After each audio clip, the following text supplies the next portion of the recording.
ইসলাম ধর্মাবলম্বীদের পবিত্র উৎসব ঈদ উল আজহা এবং আসন্ন ঈদ উল আজহা উপলক্ষে সোনামুড়া মহকুমা বিভিন্ন স্থানে প্রতি বছরের ন্যায় এই বছরও নির্দিষ্ট স্থানে বসতে চলেছে বিশেষ গবাদি পশুর হাট।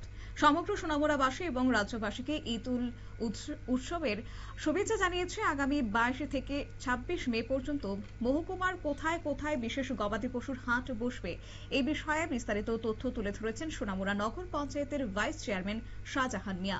শুনুন ওনার বক্তব্য। বাজারে যাতে পশু যারা ডাক্তার রয়েছে, মানে পশু হাসপাতালে যারা ডাক্তার রয়েছে, হেপারি ডক্টর, ওই যাতে ব্যবস্থা থাকে, গরুর জন্য যাতে জলপানের ব্যবস্থা থাকে, গরুর জন্য যাতে ঘাসের ব্যবস্থা থাকে, যাতে গরুর কোনো যাতে অসুবিধা না হয়, ডাক্তার দিয়ে যাতে চেক আপ করা হয়, সেটা পশ্চিমবঙ্গ সেটাই বলেছে। কোথাও বলেনি পশ্চিমবঙ্গে ঈদ করতে পারবে না। আমি একটাও দেখিনি, জানি না আপনারা দেখেছেন কিনা।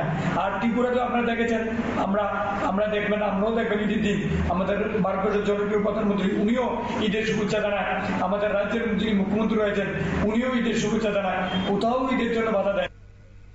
ভাইস চেয়ারম্যান তিনি জানান যে উৎসব উদযাপন নিয়ে তিনি সকলের নিকট অনুরোধ করেছেন যেন নিজেদের আনন্দ কারোর অসুবিধার কারণ হয়ে না দাঁড়ায়। তিনি এও বলেন যে ধর্ম যার যার, উৎসব সবার, তাই উৎসব উদযাপনে যেন কোনো প্রকার সমস্যার সৃষ্টি না হয় সেদিকে অবশ্যই নজর রাখতে হবে।